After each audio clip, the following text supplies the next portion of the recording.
Hey everyone, welcome back to the channel. Behind me, I got a 2016 BMW X1. This thing is an all-wheel drive model. It has around 53,000 miles on it. And today we're going to be replacing the driver's rear wheel bearing. It's making a really bad noise, so we're going to go ahead and get into that. Now, before we go ahead and begin, if you haven't subscribed to the channel, hit the subscribe button down below and definitely smash that like button because it helps the channel out. And with that said, let's go ahead and get started on today's video. So where you're going to want to begin is get the car lifted, supported on whichever side you're going to be working on it. Here in the shop we have the lift, so it's pretty straightforward when it comes to that. We have our wheel off. Your lug nuts or lug bolts are going to be 17 millimeter. Go ahead and take those off and get them out of the way. Now the first thing that I always like to do, if you notice right here where the axle nut is, they have a cover. So I'm going to take my flathead screwdriver, and what we're going to do is we're going to just get this little cover off. Now you don't really got to pry this too much. It's a plastic cover. It's kind of like a hubcap in a way for older vehicles that had steel wheels. You just want to get that off to expose our axle bolt. So now that we have that out of the way, we're going to go ahead and grab a few tools. Where I like to start is simply just removing the brakes. And then once we get the brakes out of here, we're going to go ahead and tackle the wheel bearing and a few other small items. So we are looking at our rear brake caliper. Now we have to remove our brakes to get to our wheel bearing.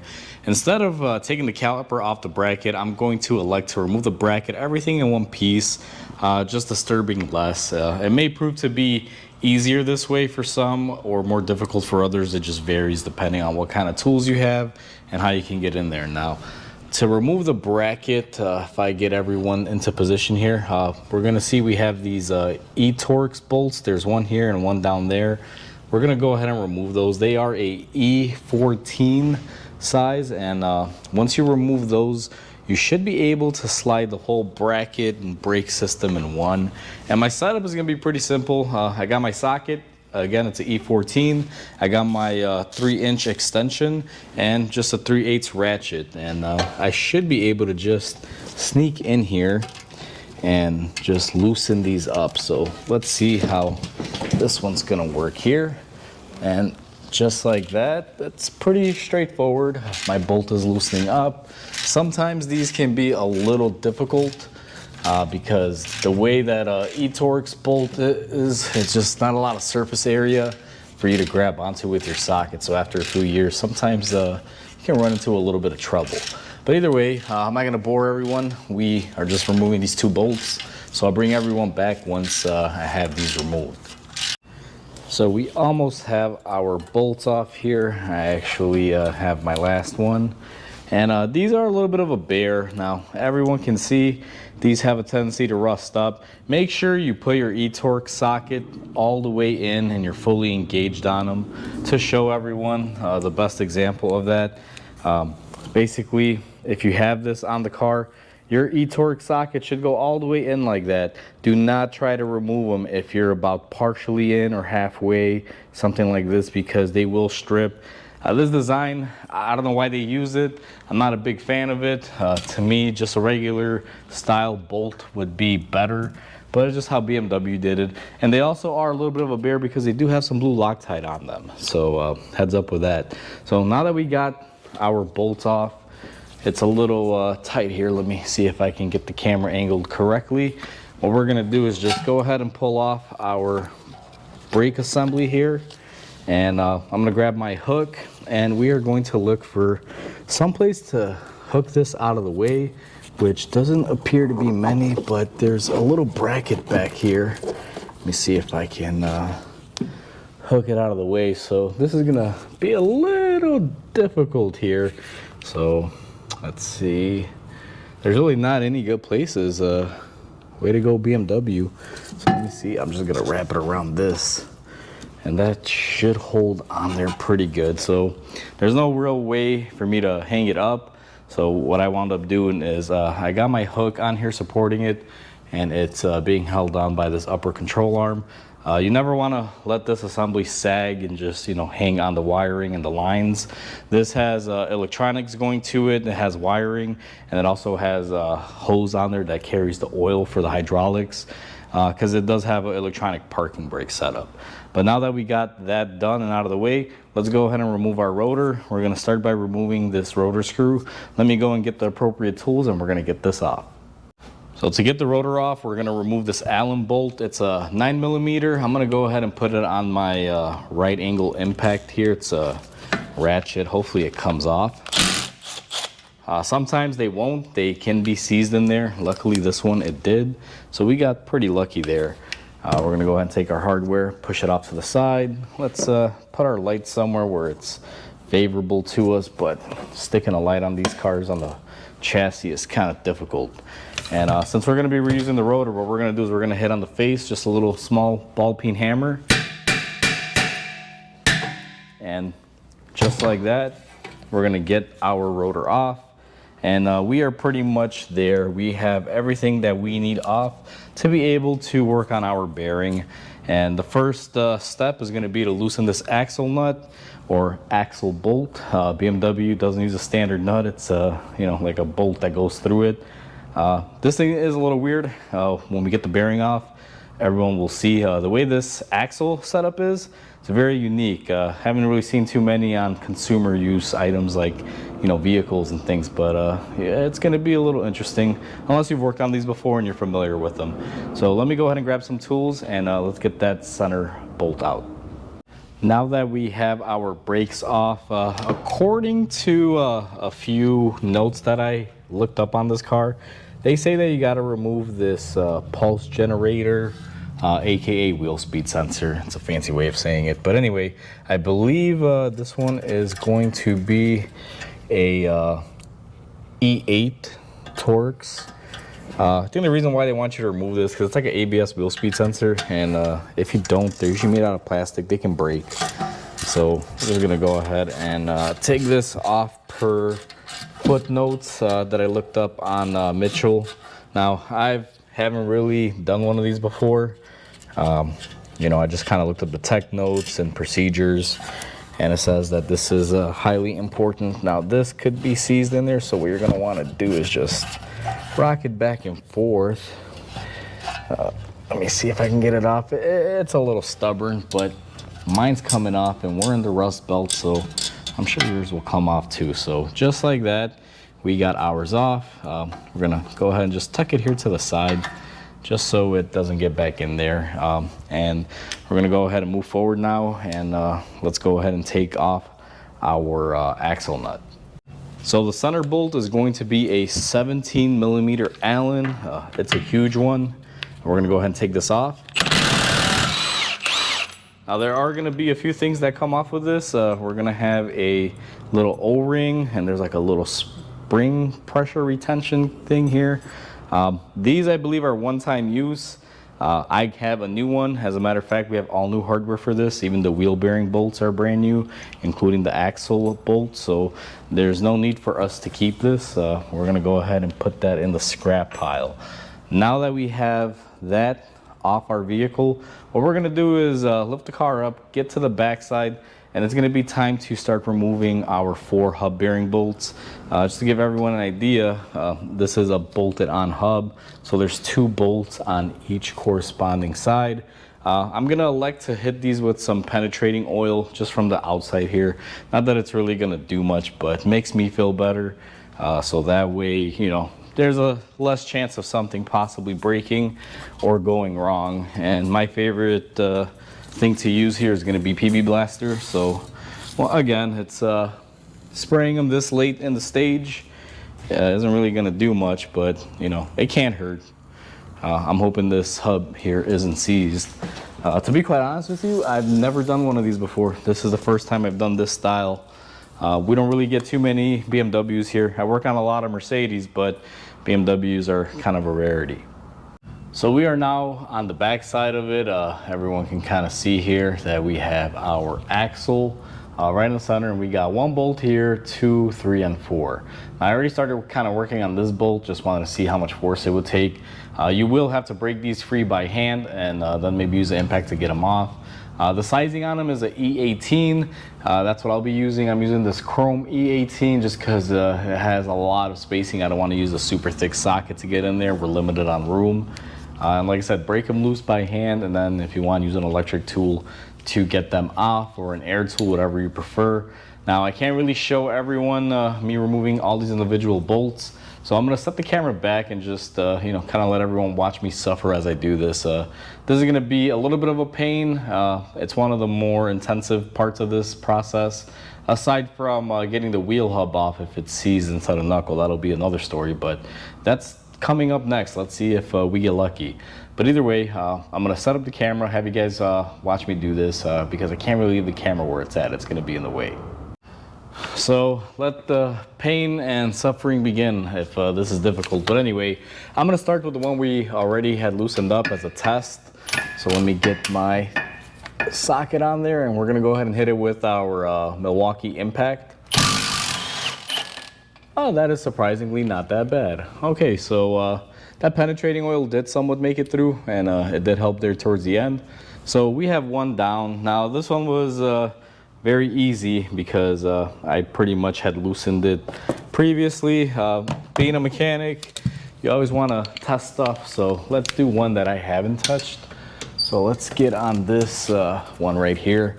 Now the secret to this is I got my socket on there, and I'm not gonna go ahead and just start using my ratchet on there.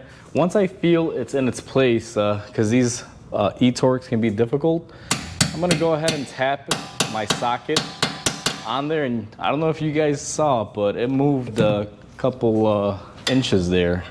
So now we should be fully engaged. Let's go ahead and break this loose. And that's what you can kind of expect. And then once it's broken loose, we're going to, let me try my smaller impact here. Maybe this will be able to do it. And it's kind of clunking out there, I could feel it. So let me go back to my bigger 3/8 impact here, a little bit more powerful one. And this actually makes light work of them. Now this one actually got stuck in here, so see if I can get it out. And just like that, we have a second one out. So I'm gonna keep doing this. I got two more. This is pretty much the process.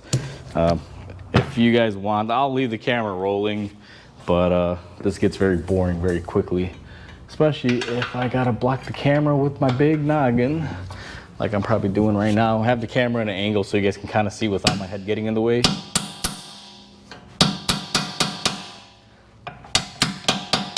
So I believe I am engaged on another one. And for those of you saying, Mike, you're hurting your extension, this is my cheapy extension. For every nice tool that I have, I also have a cheap counterpart, to say the least, because sometimes you're gonna be doing things like this where you gotta beat on them. So, you know, it's always good to have a cheapy set as well. So we have our third one out, and penetrating oil doesn't really seem to have done anything on these, but it's okay. You know, we're getting there. You sometimes have to be patient and work diligently. So now this last one, I can't even see it, but I'm sure I'll be able to feel for it. Let me see if I can shift this axle out of the way a little bit and make some room. Now I apologize if I'm blocking the camera. This one here seems to be the difficult one, or the one that's gonna probably make me cry a little bit.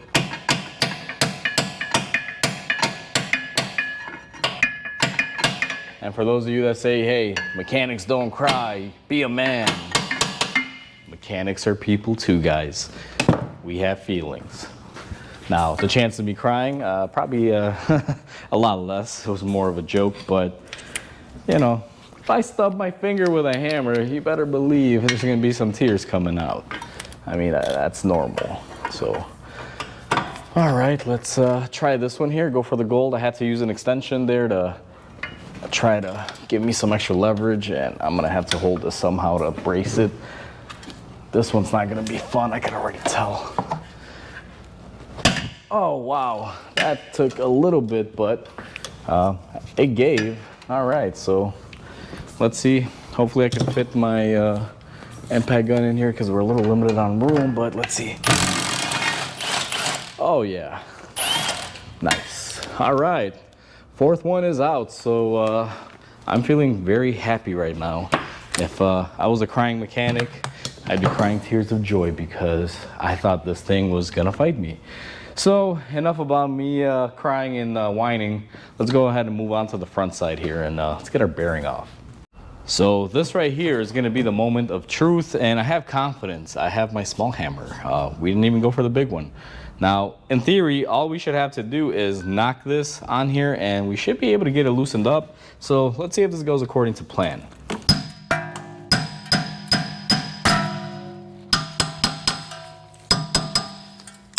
And she's gonna go. Oh yeah. Now that is what I love to see. I don't get these moments quite often here. Normally when you're removing one of these on a car that's been on the road for a while in the rust belt, these will typically fight you because this collar that it rests on will basically seize inside of the knuckle. But I don't know what BMW did. It looks like they sleeved this. Maybe this is a non-sticking sleeve or something, but thank you. I mean, this was very, very pleasant to say the least. Now, I did say that this car does have a little bit of a unique design here. Let me see if I can free up some hand space and get the camera zoomed in here. But if everyone looks at this axle, you will see that it's not a standard axle. It has like little gear teeth on there. And if we look at the hub bearing that we removed, it also has corresponding teeth there. So it's like a gear driven axle. I don't know. To me, this is a new one. I don't really see this application on a lot of automotive.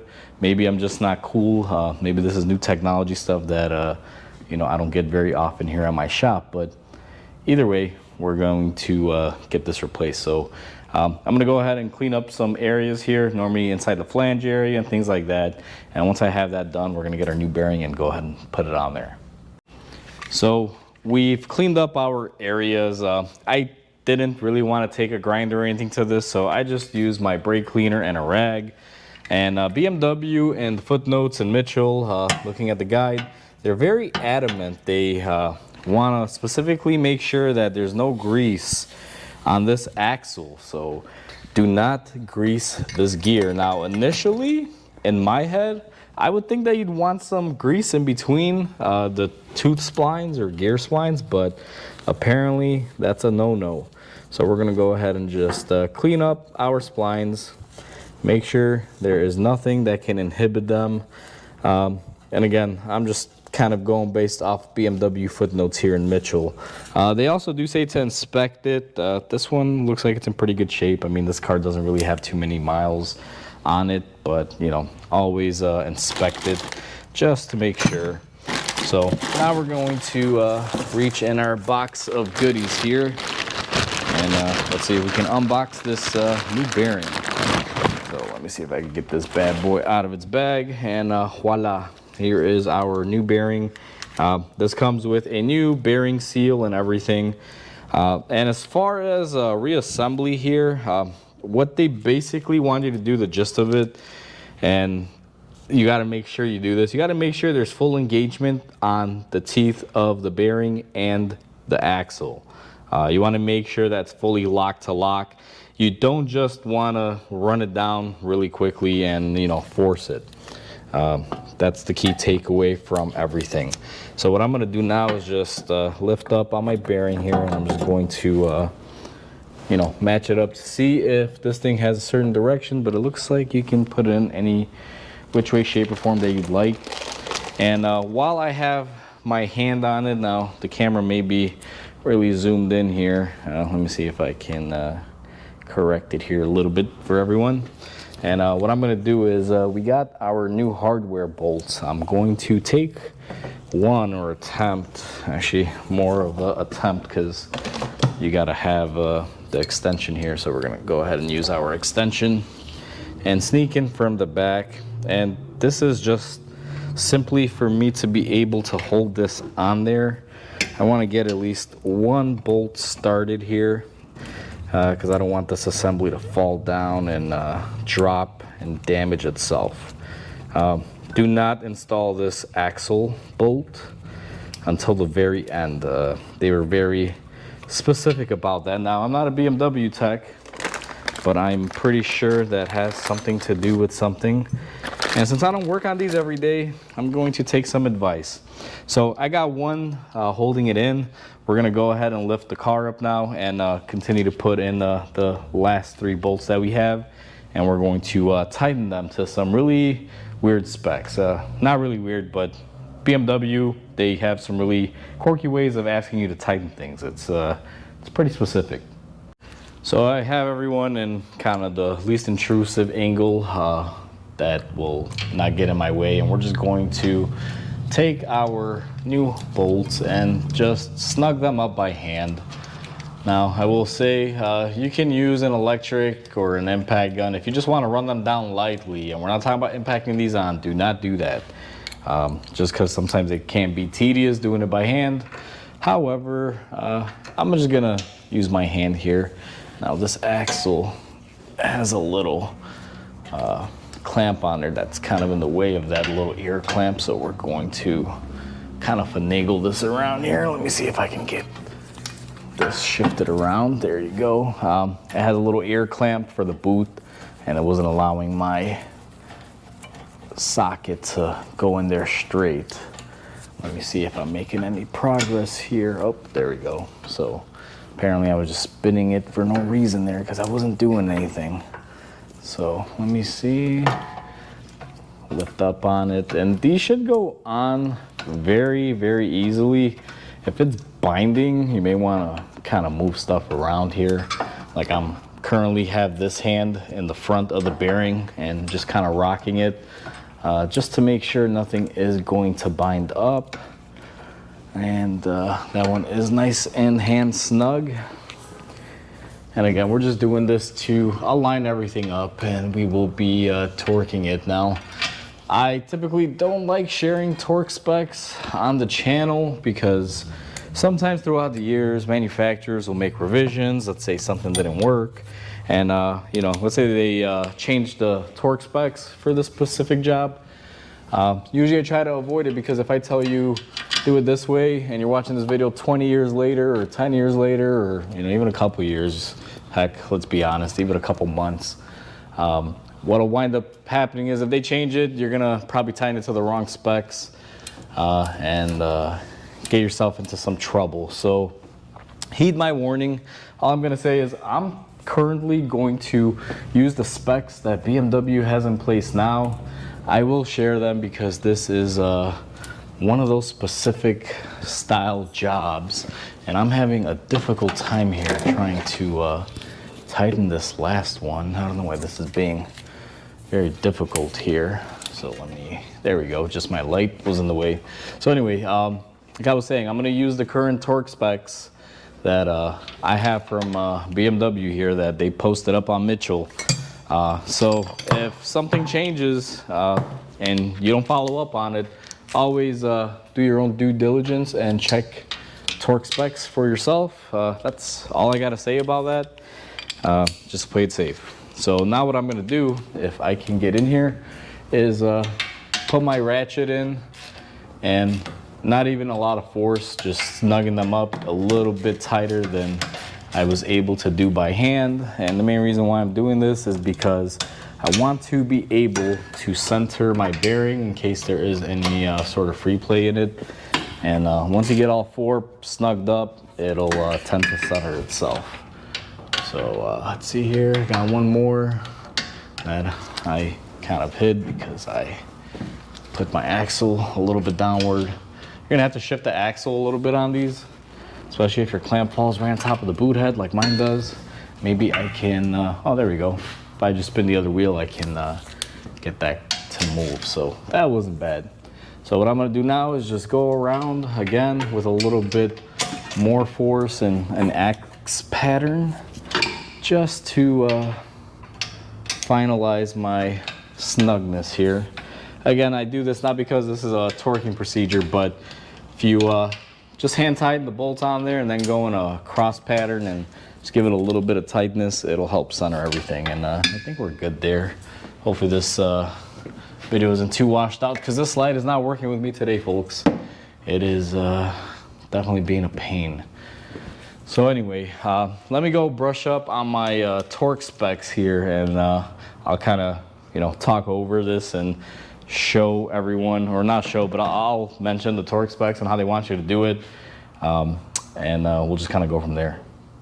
All right, so as far as torquing this thing, I got my little tech sheet here, and according to BMW, now this is per Mitchell, and I tried to make sense of this, but I think what they want me to do is basically time this and then basically 90-degree it. So the way they have these things listed, like BMW always, German cars, German manufacturers, if anyone that's in that space is watching, if you're sending cars to the Americas or North America here, specifically United States, give us foot-pounds and conversions. What's up with Newton meters?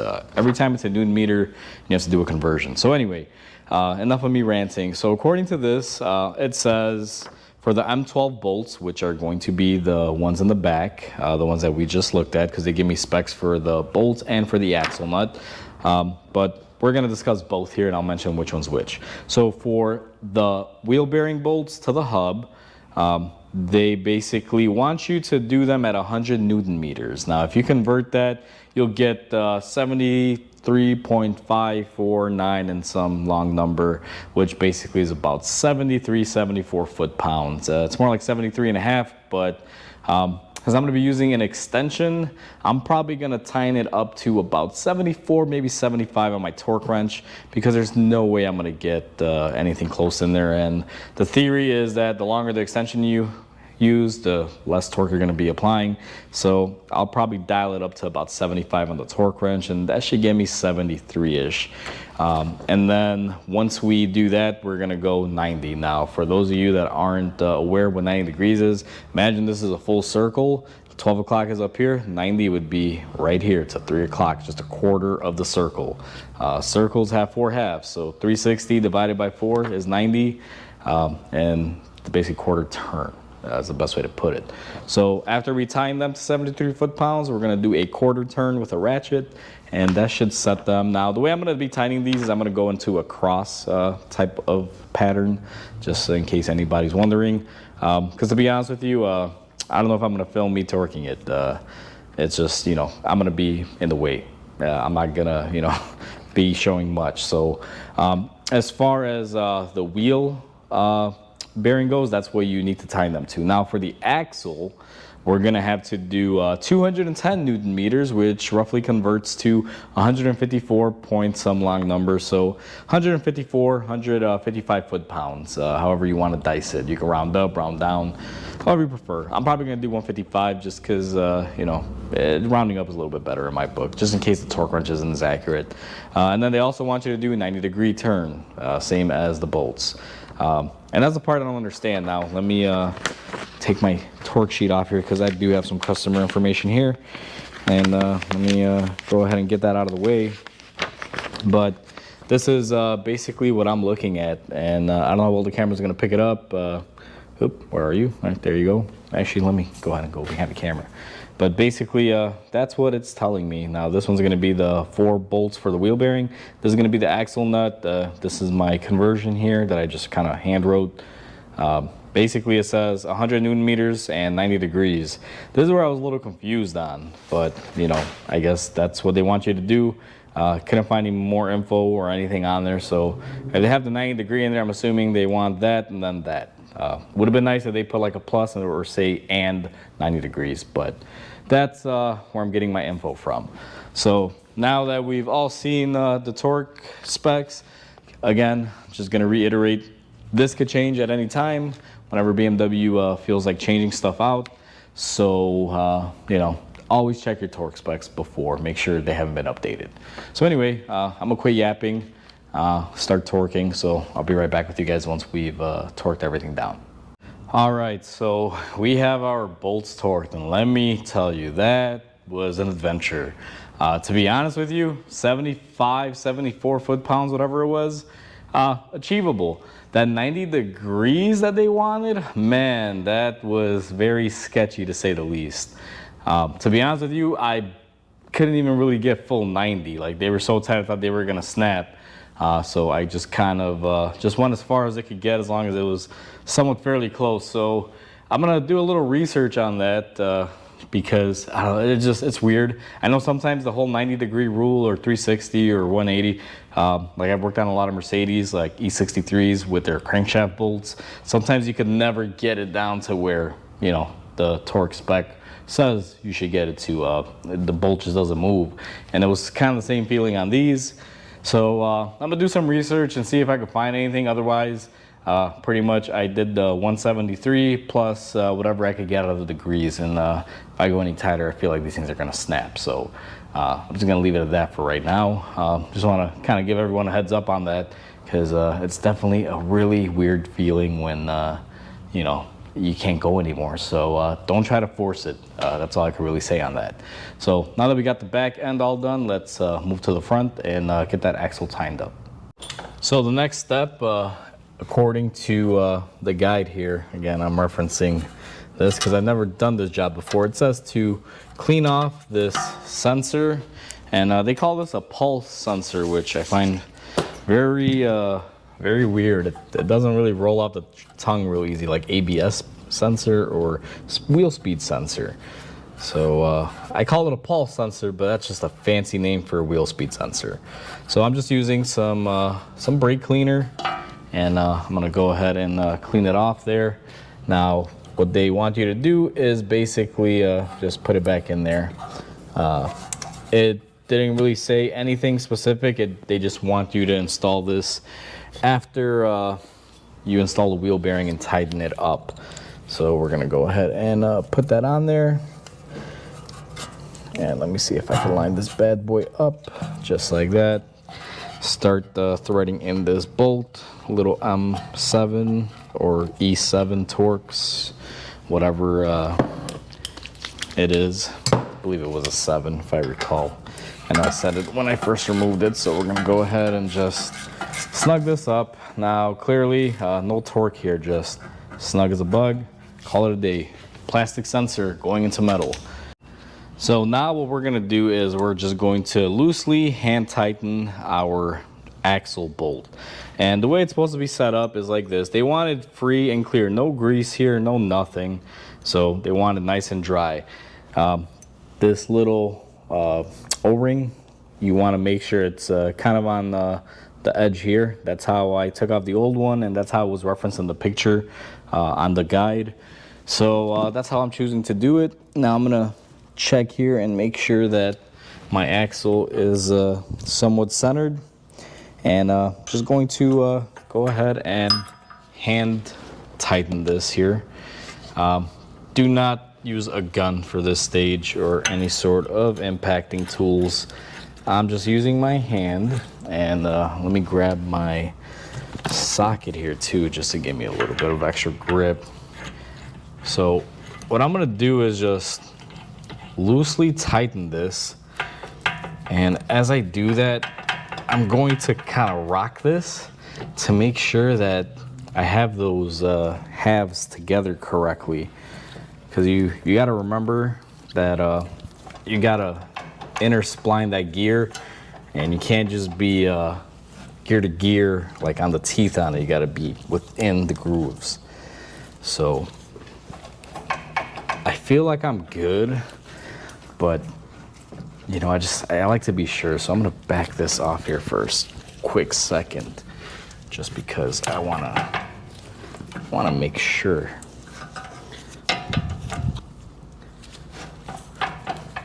I don't know why they couldn't just use a regular axle. Don't reinvent the wheel, manufacturers, if you don't have to. I mean, this to me just seems like it's more problematic, to be quite honest with you. And to be quite frank, as a tech, just more crap for us to deal with. A gear-to-gear mesh design, I'm sure works great, but there's nothing wrong with just pushing an axle through with gear engagements that way. Maybe they did it to save space or for efficiency. I don't know. I'm not on the engineering firm at BMW, but yeah, you know, just a little heads up there. So I'm fully engaged because the second I rock this, it starts moving my axle. That's kind of my check on it. If you were basically a tooth to tooth.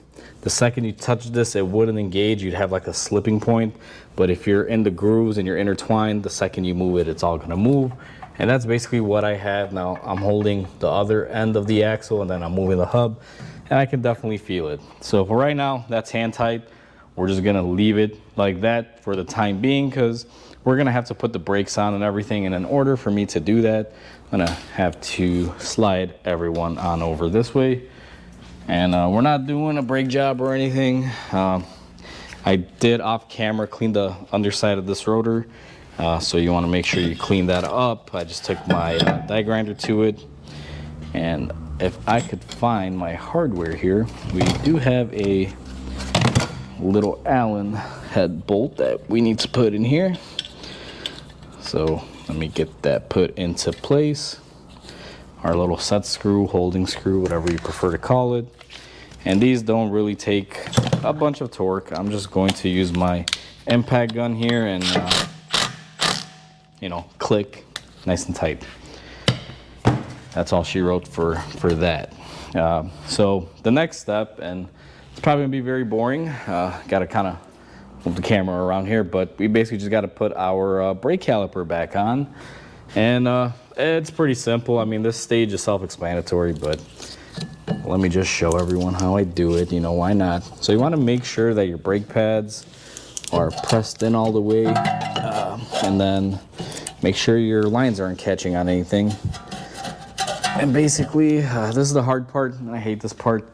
Technically, you can avoid struggling with this if you just compress your piston there. But you know, to do that, you got to get into electronics of it. And I'm just kind of lazy. I don't want to do all that right now, unless I have to. But as you can see, if you just make sure your pads are set in there, why go through resetting your brake system and all that? I'm sure that's how they want you to do it, but I'm not gonna do it that way here. So what I'm gonna do next is take my bolts. We're just gonna go ahead and tighten them. Now this isn't really crazy, it's pretty straightforward. So I'm gonna elect to skip this part in the video. I don't wanna make it too lengthy. One note that I will say on this is this has blue Loctite on there, so I will be adding blue Loctite when I tighten them and reinstall them. Just make sure you pay attention to things like that. So in the next clip, we're gonna have this tightened up and ready to go, and we're gonna move on to the next phase. So now that we have our caliper and everything back on, and the reason why I needed my rotor and caliper back on before tightening this is because we need to find a way to wedge this wheel bearing from moving in the axle. And the best way to do that is with a screwdriver and one of the vents. It's the quickest, most easiest way to do it, as long as your vents aren't all rotted up, which these aren't. These rotors, even though they have a little flash rust on them, they're actually pretty new. I tend to service this car, you know, pretty frequently. But anyway, we got our nice digital torque wrench with our socket, and what we're gonna do here is we're just gonna start tightening it now. I have the set up to 155 just because the torque spec when converted, it's like 154.5 something, so I'm just gonna round up to play it safe. So we're in the 140s now, and we are right there, nice and tight. All right, so we have achieved our torque that they want us to achieve.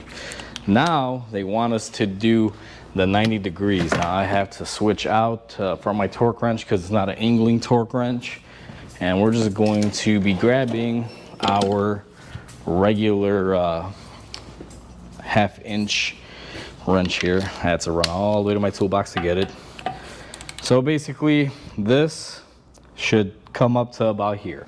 That would be a quarter turn. And as everyone can see, it ain't happening. So let me try to attempt this here. This is the same issue that I had when it came down to the other one. Now, I don't know if anyone can tell, but the whole car is basically shifting on the lift. I don't know where these torque specs come from. Now, I did this on purpose. I wanted to show that at 90 degrees, it's a real bear. Now, for this, I'm gonna try and see. It's just, I don't get it. To me, I really doubt these sheets here when they say 100 Newton meters and 90. Kind of makes me think that maybe they don't want that 90 because there's no plus. It's weird. I don't know if it's a Mitchell thing or BMW, because I know Mitchell just tends to copy and paste from what the manufacturer says. But either way, I still have to do a little bit of research on this. I haven't found anything. There's really not a lot of whole information.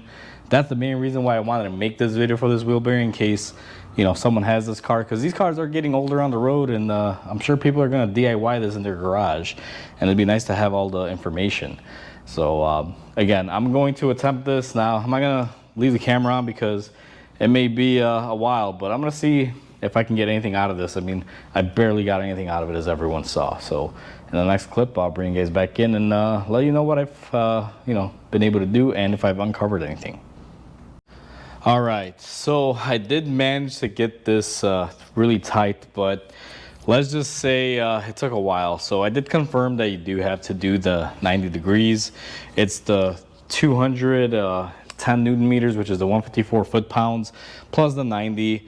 I was able to do it. Let's just say it wasn't easy. I had to get a really large breaker bar and, you know, kind of slowly do it, but I was able to achieve full 90. It's not going to be easy whatsoever, trust me. It was a real bear, but it is capable, and I'm glad I verified it. I actually had to call the dealer and ask them to, you know, get some information, and the parts guys were really nice. So shout out to BMW. They were really helpful with this, at least the dealership level. So once I confirmed that, I was able to get this done. I also went in the back and got a little bit more turn out of those to get them to the 90 for my wheel hub bolts, because I wasn't as successful the first time, but they said that it can take it. And let's just say where I bought my parts from is the same dealer. They said, if it snaps, don't worry, we'll take care of it. So took them at their word, and I was able to get a little bit more movement out of them. But the way they torque these is just, it's ridiculous. You know, I don't quite know why they do it that way, but I'm not an engineer, so, you know, it is what it is. So anyway, last step, take your cap, and you're just going to want to place it on here, just like so. Snaps into place, and you're pretty much done with your wheel bearing on this vehicle at this point. So we are all set and done. It's that easy, I guess you can say, to replace a wheel bearing on these. It's actually not bad. The most frustrating part on these, that I want to say, at least for me, is when it comes down to tightening everything. The torque sequences, they're just, you know, a little bit nutty. I was a little bit, I guess you can say, not confused, but not 100% sure. But aside from that, this job actually went pretty straightforward. It was pretty simple. The main highlights on this that I want to say is make sure you get new bolts, new hardware for this job. It's actually recommended and required by BMW. Make sure that you spline or gear to gear that axle into your bearing correctly. Make sure it's 100%, because otherwise you could run into some potential issues. And then the third and final thing is just making sure you got the appropriate tools to torque everything on correctly. I had to go back and, you know, revisit it, and I was able to get the 90 degrees that they wanted out of all four of those bolts and everything. The thing that I had done was I marked the bolts, so I knew how much they had moved, and I was about maybe halfway to about 3/4 of the way to full 90.